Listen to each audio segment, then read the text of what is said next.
let's talk about why we want to have our body open, why we want that forward shaft lean. A lot of people refer to this as spin loft mountain. If you can kind of imagine my angle of attack or how I'm hitting into the ground is fairly level. I'm taking a little bit of a divot here, but I'm not chopping way down into it.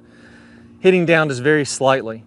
Now, if I don't have very much loft on this face, then it's not going to create much backspin. Imagine I had a sledgehammer and I'm just hitting this golf ball with my sledgehammer.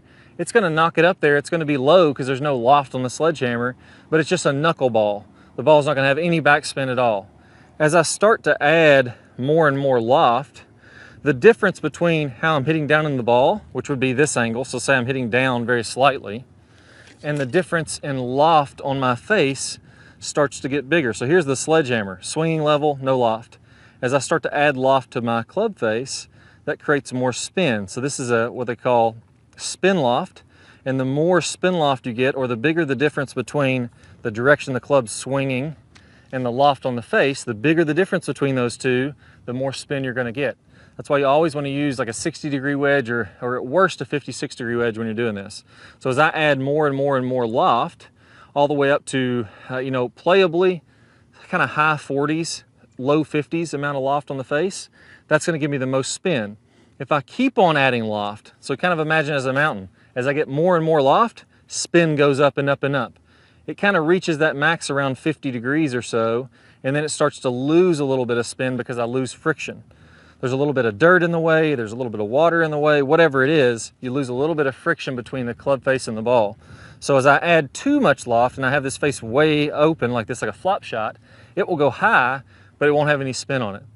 So what I'm trying to do is I'm trying to take a lofted wedge so that I keep that loft up to get the spin, but I'm also making sure that I can be nice and consistent and hit ball first by de-lofting it and swinging through.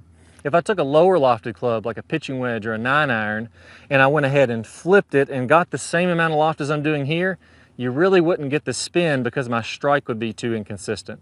You wouldn't really get that compression on the golf ball, or it would be, one of them you compress, one of them you wouldn't compress. It's tougher to control it. So again here, now that we realize that, I have my 60-degree wedge. I'm going to play that ball when my feet are open. If you're looking at it from my left heel, it's just barely behind my left heel. If I add my right foot in there, it's kind of just in front of my right foot.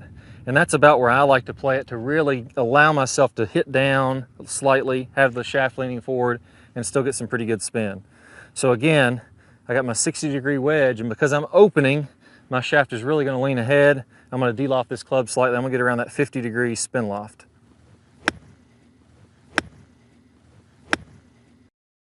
Oh, and that one I chunked a little bit. Didn't quite hit it as well, so not as much spin on it. Still a decent shot, but you'll notice how that one rolled out a little bit. And that's going to bring me my next key here is not every single shot you're going to spin. No matter how good you get at these, unless you're on PGA Tour, you're not going to just spin the cover off of every single one of them. You have to hit it nice and clean.